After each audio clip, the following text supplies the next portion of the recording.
오늘 로마서 21번째 성령 안에 거하는 삶이라는 제목으로 로마서 8장 1절부터 11절의 말씀 함께 나누도록 하겠습니다. 사도 바울은 지난 시간 저희들에게 사도 바울 자신을 어떻게 표현했냐면 공고한 사람이다 라고 표현하고 있습니다. 그러니까 왜 공고한가, 왜 비참한가, 자신 안에 두 가지의 즉 선을 행하고자 하는 마음과 반대로 원하지 않는 악을 행하는 그러한 마음들이 서로 전쟁을 일으키는 것 같다. 그러한 이유 때문에 본인이 참 곤고하다라고 이렇게 이야기를 했습니다. 사실 사도 바울의 고백은 믿음으로 주님의 길을 걷기 원하는 모든 사람들에게 있는 실제적인 고민입니다. 그런 바울은 결국 예수 그리스도로 말미암아 하나님께 감사하다라고 얘기합니다. 곤고하지만 참 비참하고 때로는 어렵지만 그러나 우리의 삶이 어려움으로 끝나는 것이 아니라 그리스도로 말미암아 하나님께 다시금 회복되어지는 감사를 드릴 수 있다라는 이야기죠. 그가 그렇게 변할 수 있었던 공고함에서 감사함으로 변할 수 있었던 그 이유가 바로 오늘 우리가 읽었던 로마서 8장 1절부터 11절에 너무나 잘 나와 있습니다. 사도 바울은 그것이 바로 성령님에 의해서다라고 말하고 있습니다. 즉 성령님 안에서 우리가 곤고하고 비참하지만 우리 안에 정죄함이 없는 한 법을 깨달았다라고 이야기하고 있죠. 맞아요. 사람은 어떻게 변화될까요? 크리스천은 어떻게 변화될까요? 크리스천의 변화는 바로 성령님에 의해서 변화가 주도된다는 것입니다. 먼저 1절과 2절 같이 한번 읽어보도록 하겠습니다. 시작. 그러므로 이제 그리스도 예수 안에 있는 자에게는 결코 정죄함이 없나니 이는 그리스도 예수 안에 있는 생명의 성령의 법이 죄와 사망의 법에서 너를 해방하였습니다. 아멘. 특별히 2절에 보시면 너를 해방하였습니다라는 이러한 표현이 있으면서 이 해방하였습니다라는 이 말씀이 시제로 보면 과거 완료입니다. 즉 이미 이루어졌다라는 얘기죠. 이미 무엇이 이루어졌는가? 해방되었다. 해방이 우리 가운데 이미 이루어졌다라고 말씀하고 계신 것입니다. 무엇으로부터 이루어졌는가? 오늘 말씀에 의하면 정죄함이라고 표현되어 있습니다. 그러니까 정죄함, 즉 죄를 이것이 죄다라고 지적하는 거죠. 네가 죄인이다. 그러한 정죄함 가운데에 영원히 죽을 수밖에 없는 우리를 근본적으로 죄를 사해 주시고 깨끗하게 해주시고 정죄함으로부터 벗어나게 하시는 분이 바로 우리 안에 계시고 내주하고 계시는 성령님이시다라고 말씀하시는 것입니다. 여러분 우리가 죄를 지을 때 실제적으로 우리들 안에는 그것이 죄라는 것을 우리 안에 우리가 느낍니다. 내가 그럴 줄 알았다. 내가 너 그럴 줄 알았다. 혹은 네가 그리스도인인 네가 그리스도인이긴 한데 난 역시 여전히 아직 그런 사람이야. 그런 네가 무슨 하나님의 아들이라고 무슨 기독교인이라고 이렇게 우리 안에서 어떤 이 속에서부터 올라오는 그러한 감정들이 있습니다. 근데 정죄함이 올라오는 거죠. 그런 정죄함이 한 번, 두 번 반복이 되다 보면 이렇게 나갑니다. 아, 그래, 역시 나는 그리스도인이 아닌가 봐. 역시 나는 성도가 아닌가 봐. 하면서 그것으로 인해서 하나님께 나아가지 못합니다. 여러분, 죄의 가장 참혹한 결과는 무엇이냐면 그것으로 하나님께 나아가지 못하게 하는 것이죠. 죄로 인해서 그냥 하나님 앞에 나아가는 그러한 시도를 아주 포기해버린다는 것입니다. 또 한 가지는 이런 정죄감이 반복되면 죄에 대해서 무감각해지는 겁니다. 처음에는 그것이 굉장히 두렵게 다가오는데 그것이 반복되다 보면 이제 웬만큼 센 죄가 아니면 무감각해지는 거죠. 결국 그것을 저는 정죄함에 넘어진다라고 표현하고 싶습니다. 수많은 사람들이 정죄함에 넘어져요. 죄에 걸려 넘어집니다. 우리의 결단과 능력으로 그 죄를 극복할 수 있다라고 때로는 생각을 해요. 그래서 우리가 노력하고 힘쓰고 애쓰고 결단하고 그러나 그러한 우리 스스로의 능력과 결단으로는 그런 죄의 정죄함을 결단코 이길 수 없습니다. 그 죄를 넘어갈 수 있고 그 정죄함을 넘어갈 수 있는 유일한 길은 무엇이냐면 바로 회개를 통한 성령님의 다스리심을 우리가 경험하는 것이죠. 왜냐하면 주님 앞에 믿음으로 회개할 때 우리 안에 있는 죄가 사라지는 것을 경험하기 때문입니다. 이것은 이론이 아닙니다. 이것은 실제로 경험이죠. 죄가 우리 가운데 사라지고 그러나 그 죄로 인해서 정죄함 가운데 있었던 무거운 영혼들이 하나님 안에서 자유로워지는, 즉 성령님에 의해서 다스림을 받게 될 때에만 그리스도인들은 이 정죄감에서 해방되고 온전히 승리하게 되는 것입니다. 우리 3절과 4절 같이 한번 읽어보도록 하시겠습니다. 율법이 육신으로 말미암아 연약하여 할 수 없는 그것을 하나님은 하시나니 곧 죄로 말미암아 자기 아들을 죄 있는 육신의 모양으로 보내어 육신의 죄를 정하사 육신을 따르지 않고 그 영을 따라 행하는 우리에게 율법의 요구가 이루어지게 하려 하심이니라. 아멘. 하나님이 주신 율법으로는 구원을 얻을 수 없다라고 말씀하시는 것입니다. 왜냐하면 율법 자체가 어떤 불완전한 게 아니에요. 사실은 하나님이 주셨기 때문에 그 율법은 그 자체로 완벽합니다. 그런데 문제는 뭐냐면 율법 자체에 어떤 하자나 문제가 있어서가 아니라 그 율법을 결국은 우리가 지켜야 되는데 지키는 우리가 불완전하다는 거예요. 그렇지 않습니까? 하나님의 말씀이 불완전한 것이 아니에요. 그 말씀을 대하고 그것을 우리 가운데 지키지 못하는 우리의 불완전성이 여전히 율법을 이루지 못하기 때문에 그 율법을 내가 지킬 수 없다는 겁니다. 다시 말하면 우리에게 율법을 지킬 수 있는 힘이 근본적으로 없다는 거예요. 알고는 있지만 그것을 내가 결단하지만 실제적으로 내 안에 그것을 지킬 수 있는 힘이 내게 없다는 것입니다.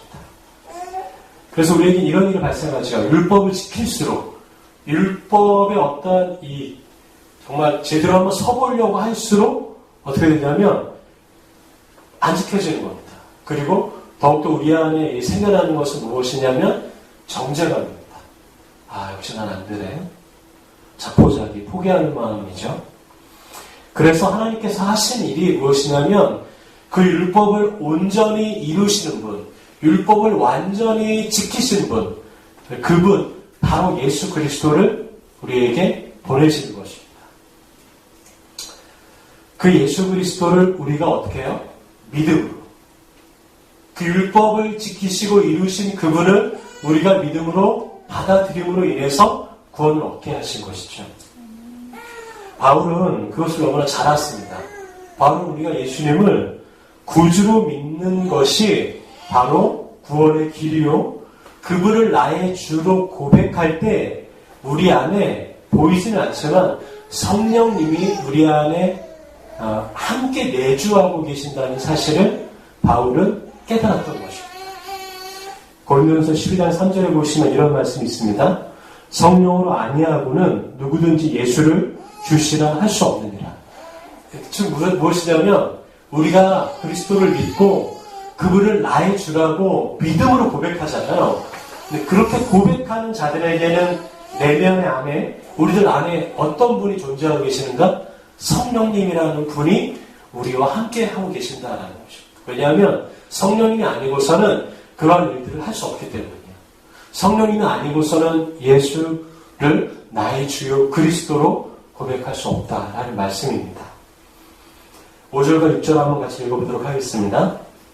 육신을 따르는 자는 육신의 일을, 영을 따르는 자는 영의 일을 생각하나니 육신의 생각은 사망이요 영의 생각은 생명과 평안이니라. 아멘. 로마서 7장의 말씀과 마찬가지로 두 가지 것이 함께 대립되죠. 하나는 육신을 따라 사는 사람입니다. 또 하나는 성령을 따라 행하는 사람이라고 기록되어 있습니다.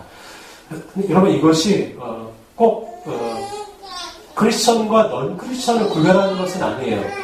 크리스천 가운데서도 어떻게 하냐면 육신을 따라 행하는 그런 사람들이 있다라는 것입니다.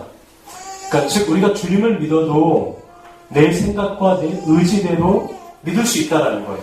심지어는 좋은 일, 누가 봐도 선한 일, 그리고 교회 안에서 어떤 이렇게 되어지는 어떤 봉사나 아주 좋은 일들도 심지어는 그것이 하나님의 의도, 성령님의 의도와는 반대로 나의 의도, 나의 생각에 의해서 이렇게 행해질 수 있다는 것입니다. 그러니까 무조건 그 안에서 행해진다고 그것이 다 하나님의 일이다? 아니에요. 그렇지 않다는 거예요. 성경에서는. 하나님의 원수가 될 수 있는 일들을 우리도 할 수 있다는 것입니다. 그래서 바울 사도가 얘기하는 것은 성령을 따라서 행하는 사람이 되어야 된다는 거예요. 그렇다면 우리가 성령을 따라 행한다는 게 도대체 구체적으로 무엇일까요? 저는 오늘 말씀을 묵상하면서 그것이 바로 성령의 관심을 가지고 행하는 삶이다라고 말하고 싶습니다. 성령의 관심을 가지고 산다. 그러니까 내가 지금 설교할 때도 성령의 관심을 가지는 거예요. 늘 성령님을 의식하는 거예요. 제가 뭘 할 때에도, 아니 일상을 살아갈 때에도 그냥 여기는 교회고 여기는 교회 바뀌니까 이렇게 구별하는 게 아니라 내 안에 성령님이 계시다라는 사실을 믿고 기억하면서 그 성령님을 관심을 기울이면서 내가 일상의 삶을 살아가는 거예요. 그것이 바로 성령님을 따라 행하는 삶이라는 것입니다. 심지어는 내가 하는 일이 작을 수 있어요. 나만 아는 소소한 일일 수도 있어요. 밥을 먹고 잠을 자고. 그런 모든 일들 가운데서도 내 안에 누구도 모르지만 내 안에는 성령님을 붙잡는, 주님을 붙잡는, 그분을 관심 있어하고 그분에 대한 관심을 가지고 주님이 함께 하신다라는 관심을 가지고 나의 작은 일상을 살아가는 것. 그것이 바로 성령님을 따라 행하는 삶이다라는 것입니다. 여러분, 그렇게 성령님을 따라 행하는 사람에게 다가오는 결과는 무엇이냐면 바로 생명이다라는 것입니다. 생명. 저는 이것이 은혜다라고 생각합니다. 그 안에는 평안이 있어요. 본질적으로 상황과 환경이 흔들리지 않는, 정말 그 하박국서의 고백처럼 어떤 상황과 환경에도 흔들리지 않는 난 여호와로 기뻐하겠다라고 말씀하시는 평안이 있습니다. 근데 이것이 은혜입니다. 근데 그 은혜는 어떻게 우리에게 주어지는가? 성령의 관심을 가지고 살아갈 때. 여러분, 늘 주님의 성령의 관심을 가지고 살아가기를 소망하고 축복합니다. 우리 7절과 8절 같이 한번 읽어보도록 하겠습니다. 육신의 생각은 하나님과 원수가 되나니 이는 하나님의 법에 굴복하지 아니할 뿐 아니라 할 수도 없습니다. 육신에 있는 자들은 하나님을 기쁘시게 할 수 없느니라. 아멘.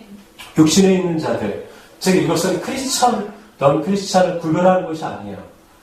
즉 성령의, 아까 전에 말씀드린 것처럼 성령의 지배를 받지 않고 성령의 관심을 가지고 살지 않는 모든 사람들을 의미합니다. 교회를 다녀도 성령의 관심 없이 사는 사람들은 육신에 따라 사는 사람들이에요. 네, 그런 자들은 결과적으로 하나님을 어떻게 하겠다? 기쁘시게 할 수가 없다는 것입니다. 즉 성령을 따라 살아야지만이 하나님을 기뻐할 수 있고 그분이 기뻐하신다는 것입니다. 사실 바울이 이것을 깨닫는 과정에는 그게 오랜 시간이 걸렸지 않았을까 생각을 합니다. 사실 바울도 예수님을 믿긴 믿었지만 그의 삶 속에서 어떻게 보면 성령을 따라 행하는 것보다 그의 삶 동에 오랜 시간 이 토정물처럼 지층처럼 쌓였던 자신의 의로움, 자신의 선한 의지대로 살고자 했던 모습이 사실은 많았던 사람이라는 것을 우리가 알 수가 있죠. 우리들도 그렇지 않습니까? 우리도 예수님을 믿습니다. 그러나 우리의 삶의 모든 기준과 이 방향점은 사실 우리의 기준이 될 때가 많습니다. 내가 하고 싶은 것, 내가 가고 싶은 것, 내가 말하고 싶은 것, 내가 생각하고 싶은 것대로, 내가 돈을 쓰고 싶은 것대로 그렇게 산다면 여전히 기준을 믿음에도 우리는 육신에 속한 자라는 것을 하나님께서 이 시간 우리에게 말씀하시는 것입니다. 그럼에도 하나님께서 그러한 우리들을 육신대로 살고자 하는 우리들을 어떻게 하세요? 포기하지 않으신다는 것입니다. 그런 우리들을 결국은 아름답게 날마다 지어져 가신 분이심을 우리는 날마다 더 신뢰해야 될 것입니다. 그리고 바울이 1차 전도 여행 후에 2차 전도 여행을 준비하면서 그의 같은 믿음의 파트너였던 바나바와 함께 굉장히 심하게 다퉜다라고 사도행전에 기록되어 있습니다. 그 다툼의 이유는 바로 이 마가라는 한 사람이었습니다. 1차 전도 여행에 마가가 함께 떠났거든요. 근데 어떤 이유였는지 모르겠지만 마가가 그냥 이렇게 뭐랄까요, 탈퇴해버려요. 그냥 그만둡니다. 그걸 두고 바울은 아마 좀 이렇게 강직했던 성격이었던 것 같아요. 2차 전도 여행은 마가를 못 데려간다. 뭐 그런 거겠죠. 하나님의 일을 위해서 사사로운 감정을 내세우지 않았던 것 같고, 반면에 바나바는 그의 이름의 뜻처럼 위로의 아들이라는 이름처럼 아니다, 포용하자, 끌어안자, 같이 가자, 이렇게 얘기를 했습니다. 이 바울과 바나바가 굉장히 심하게 싸웠다라고 성경에 기록되어 있습니다. 그런데 사실 바울이 바나바와 싸울 만한 사람이 아니었어요. 왜냐하면 바나바는 이 바울의 사실은 영적인 멘토였습니다. 이 바울이 예수님을 믿고 예루살렘 교회로부터 사실은 신임을 얻기까지의 그 모든 과정에 바나바가 굉장히 중요한 역할을 했습니다. 바나바가 바울을 믿어줬죠. 그리고 바나바가 바울을 신뢰해줬습니다. 그럼에도 불구하고 바울은 자신의 멘토였던 이 바나바와 같은 그런 사람들과 함께 굉장히 심한 다툼을 했습니다. 그 일로 인해서 결국은 둘은 싸우고 갈라졌죠. 그래서 바울이 결국은 마게도냐 지방으로 이렇게 가게 되지 않았습니까? 우리가 보기에는 물론 그것이 해서 복음이 더 전해지고 이렇게 우리가 의미를 나중에 더 발견할 수 있었지만, 사실은 바울의 모습에는 분명히 어떤 부분에서는 옳지 않은 모습이 존재했던 겁니다. 그럼에도 하나님은 그런 바울의 모습을 아셨죠. 바울이 예수님을 알고 구원을 받았지만 여전히 그의 안에는 자신의 방향성과 자신의 생각과 기준이 그 안에 있었다라는 것이죠. 그런데 그렇게 어그러져 있는 자신의 선한 의지대로 성령님의 다스리심이 아니라 하나님의 의지대로 나아가고자 했던 바울을 하나님께서 어떻게 하셨습니까? 결국은 쳐서 합력하여 선을 이루게 하신 것입니다. 하나님은 그런 분이시죠. 비록 우리가 때로는 하나님께 선한 의지를 가졌다 할지라도 그것이 성령의 다스림 가운데 나온 것이 아니라 나의 생각이라 할지라도 주님께서는 그것을 쳐서 다시 합력해 선을 이루시는 분이신 우리는 기억해야 할 것입니다. 우리 9절 한번 같이 읽도록 하겠습니다. 만일 너희 속에 하나님의 영이 거하시면 너희가 육신에 있지 아니하고 영에 있나니 누구든지 그리스도의 영이 없으면 그리스도의 사람이 아니라. 아멘. 우리가 주님을 믿게 되면 우리 안에 말씀드린 것처럼 성령님이 내주하신다라고 말씀드렸습니다. 성령님이 우리 안에 내주하고 계시면 그러면 우리 가운데 생기는 일이 무엇이냐면 바로 열매를 맺는 일입니다. 주님의 열매. 요한복음 15장 5절에 보시면 나는 포도나무요 너희는 가지니 저가 내 안에 내가 저 안에 있으면 이 사람은 과실을 많이 맺나니 나를 떠나서는 너희가 아무것도 할 수 없습니다. 여러분, 정말 크리스천의 열매를 맺는 방법은 무엇일까요? 그것은 우리가 선한 일을 하는 것보다 더 중요한 성령님 안에 거하는 것입니다. 왜냐하면 주님 안에 거할 때, 우리가 주님 안에 거할 때, 또 그분이 온전히 우리 안에 거하는 이 신비의 온전한 하나됨 가운데 날마다 있을 때, 아까 전에 말씀드린 것을 표현하면 우리가 늘 성령님의 관심을 가지고 우리의 삶을 살아갈 때 그때 주님께서 우리를 통해서 열매 맺게 하신다는 것입니다. 이전에는 내 생각, 내 뜻대로 살아가는 것이 매우 자연스러웠습니다. 그러나 하나님의 영, 성령님께서 우리 안에 거하시게 되면 내 뜻대로 살아가는 것이 부자연스럽게 느껴진다는 것이죠. 왜냐하면 우리가 주님의 것이 되었기 때문입니다. 그래서 우리는 늘 하나님 앞에 그의 성령님을 관심을 가지면서 살아가야 하는 것입니다. 여러분, 이것이 믿음 생활입니다. 우리 10절과 11절 같이 한번 마지막으로 읽도록 하겠습니다. 또 그리스도께서 너희 안에 계시면 몸은 죄로 말미암아 죽은 것이나 영은 의로 말미암아 살아있는 것입니다.